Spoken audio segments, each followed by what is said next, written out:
Sauce it or toss it. Sauce it or toss it. Sauce it or toss it. Sauce it or toss it, Cajun Buffalo style. A rash, sauce it or toss it. Winnipeg Jets winning both a Winnipeg Jet winning both the Norris and the Vezina Trophy this offseason. So Morrissey and Hallebuck. Yeah. Morrissey's really cool. I don't know if Morrissey's going to win over Carlson if Carlson keeps this up, just because people are going to... The story of Erik Karlsson, like just the redemption story of Swedish Christ coming back. I'm trying to think who have had... I mean, Linus Ullmark, no? Linus Ullmark's running away with the Vezina, no? Yeah, I'm just saying that we all watched the Jets on Saturday night. I could, you know what? I'll give it a sauce. Like I could give it a light sauce. Yeah. I'll give it a light sauce. I can see it happening. Connor Hallebuck's having a bounce back year in where it's back to his like true form. And then Josh Morrissey's just having a crazy year that I don't think he's ever going to replicate again. And so you should enjoy it and keep riding the wave. Not to say he's going to only be like a 25, 30-point defenseman. Karlsson, if he stays at his pace, he's going to have a 100-point season. There's only been 14 100-point seasons from defensemen, and 1, 2, 3, 4, 5, 6 of them are Bobby Orr, and 1, 2, 3, 4, 5 of them are Paul Coffey. So pretty damn elite company. Pretty damn. I'm cheering for him. We touched on this earlier, but sauce it or toss it. Toronto having interest in Tyler Myers. Yeah, gonna toss it. I think that was just like clickbait. I just don't see how they can fit him. He's too tall. No, it's not. Yeah, he's just too tall. But also just can't fit him. Just doesn't. Yeah, good joke. I got it. Well done. Everyone, give Ryan Schaap a round of applause.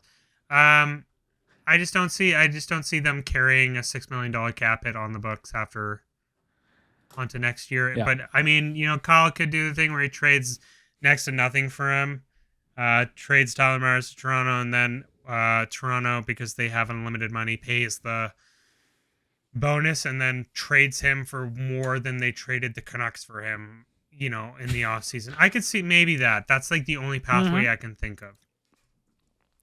Sauce it or toss it, Arash. 9:15 p.m. start times for NHL games. Okay, well, listen, I'm a sick fuck, so I'm gonna say sauce it because I love staying up late. I love the nighttime. Before Arcade Fire got canceled, Here Comes the Nighttime. That was my jam. Also, I'm so fuck you, Win Butler. Why did you do that? God damn it. Now I'm upset because I'm thinking about the Arcade Fire, one of my favorite bands. Anyway, I'm gonna sauce it because I'm a sick puppy. I love late start times. We were talking about it in the chat. One of my biggest fantasies is to go to a Canucks playoff game where it's in like quadruple overtime. And it's like 1 a.m. Sadly, when we were talking about 2007, I was unfortunately below middle class, so I didn't have enough money to go to the Dallas Stars Vancouver Canucks game 1, where Henrik Sedin scored in triple overtime? I think 4 overtimes. I think it was 3 overtime. Triple overtime. It was long. I like a late game. They actually it reminds me of the Winter Olympics here, where they would have 3 games a night at Rogers Arena, and there was it was like a 9er start, and like I don't know, like a 7. If you're occupied from 7 to 9:30, it kind of takes both sides of your evening out. So I'm like, build up to a 9 o'clock game. Like, if you can do it, if you can swing it, you're up till 11:30. It's not the worst thing in the world. It's not the worst thing in the world. And like, listen, it's also like, that's gonna sound weird, but it's also also pretty fun. Like, I'm not gonna lie, maybe it's a foreign thing in terms of my parents, but we love the spectacle of like staying up late for something, you know, an event. So it's really fun. Speaking of events, sauce it or toss it, Arash. Rihanna's halftime sauce show. It. And to anyone who said it was boring, I'm tossing you. She's pregnant. She's pregnant. She's also Rihanna. Okay, I'm gonna go off. Ryan No. brought it up. Ryan, go. Ryan's heard this before, but this is the deal. Okay, there's this argument that the Super Bowl halftime show has to be a spectacle. That's false. Categorically false. It does not need. Good. Get a book out. Stuff white people like. What do white people like? I don't know. The Black Eyed Peas, the worst halftime show in Super Bowl history. My argument just being that it's not the spectacle, it's the artist, and the artist determines what the show will be. So if you were going into Rihanna and expecting Rihanna to get dropped off by a plane of 15 drones, while that's just not who she is. That's never who she's been. She's the bad bitch from Barbados whom doesn't give a fuck about anything. She was sick as hell. I thought had attitude. I thought was in her element. She also hasn't performed in 7 years. She's pregnant. Her catalog of music stands close to alone. By the end of her career, she's going to have the most insane catalog of pop hits. And if you think that she needed more costume changes or set changes or guest acts, well, guess what? Like I brought it up, the Black Eyed Peas and Maroon 5, they had to have set changes and costume changes and all this shit, a ton of stuff. Do you know why? Because as artists, they weren't compelling enough by themselves. They were not compelling enough to stand there like Michael Jackson popping out from the floor and standing there while the entire crowd waited for him to move. And he knew that he could pop out from underneath the stage and just stand there. And know he could hold that moment. Why? Because he's Michael fucking Jackson, just like Rihanna has the entire ability to perform like she just woke up out of bed. She's a bad fucking bitch with an insane amount of confidence, an insane amount of cool, an insane amount of vibe. And she's able to do that. So, sorry, guys. I'm sorry if you disagree with me and I might have tilted you while you're listening to this, but I've heard a lot about this RiRi slander. I just want to have it. It was awesome. Also, Ryan, we watched it together. Was that one shot? Whoa. I had to rewatch it because a couple of jabronis I was there with talked through the whole damn thing. Wouldn't be me, Matt Kerr, Andrew. Yeah, it wouldn't be you, buck passing my Mars a day. Hey, it's my restaurant. I'll talk however I want to talk. Okay. Speaking of your restaurant, don't make me do my sauce it. I will sauce you. I'll toss you, pal.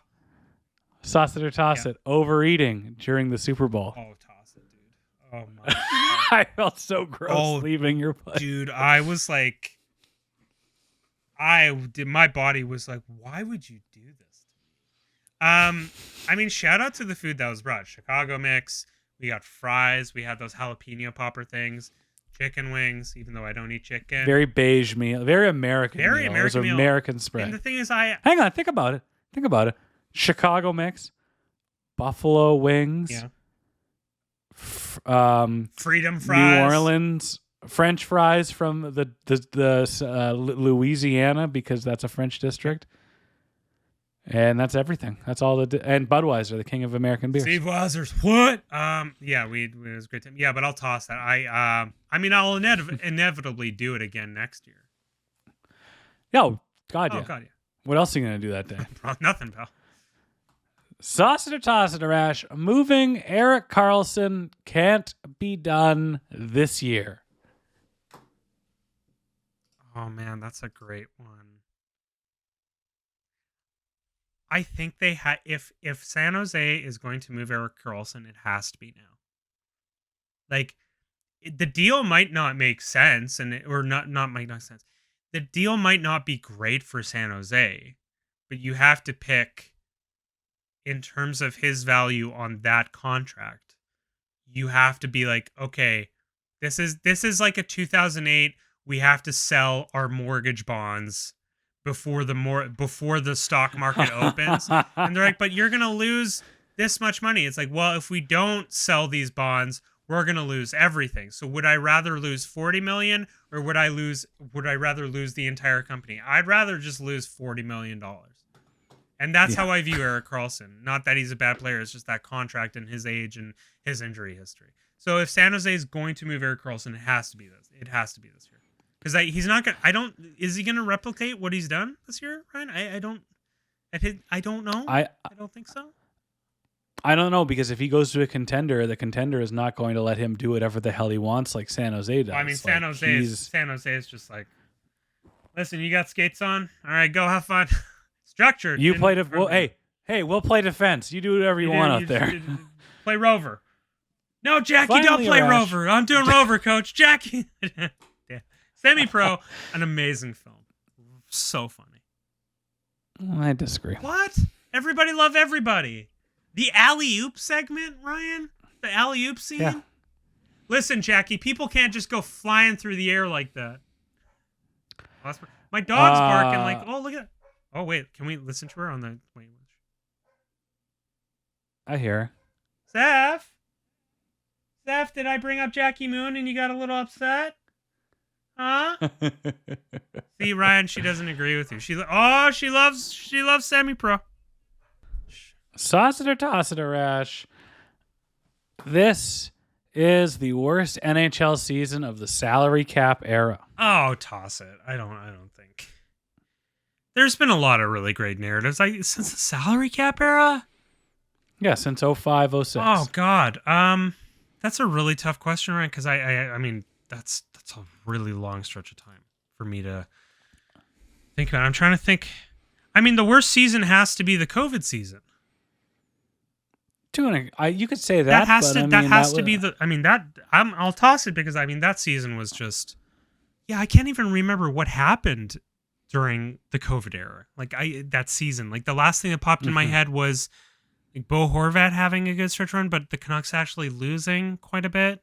Yeah, and then COVID happened in March, and then they got that last extended playoff position, that play-in spot. Oh, I thought you were gonna say the 2021 year. No, that season. So, no, that the Canadian. No, Ryan, my Botchford project year. No, that sucked. That was the worst. The Canadian division year sucked. Ryan, sorry. Remember when Tyler Toffoli scored like a fourth of his career total goals against the Canucks in like 1 month? Yeah, but that was a bad season for the Canucks. But for league-wide, this has been an abysmal year. Tell me, really, like what? I don't know. There's been like, I think the narratives, like McDavid's had a really great year. We have Boston, the Metro just being as crazy as it is. We got Torts in Philly, Pacific. We got Philadelphia. We got players refusing to wear Pride uniforms. We have entire organizations. That's the Rangers. Island, yeah, and the Islanders. We've got a cap hell. Nobody can make a move. Everybody assuming the cap's going to go up, but Bally Sports is going bankrupt, and that could be literally changed the entire scope of revenue for the NHL. It's bad. And then I selfishly put this in so I could rant. You add a second team. Your divisional rivals are only playing each other 3 times a year now. You have this lopsided schedule, so everybody plays everybody. You've got the Battle of Ontario or the Battle of Alberta happening, once, before Christmas, and then twice in April or whatever. Like there's no flow to this season. Games don't really mean anything, and with teams being so capped out, just waiting for the deadline or waiting for injuries, like there's not much intrigue in the regular season. This is a hurry up and get to April year, and it kind of stinks because even how engaging and how captivating was the other 3 big sports, the big 3 North American sports around this time or last year. Like the NHL is just kind of sitting around fluttering, and it's kind of a buzzkill.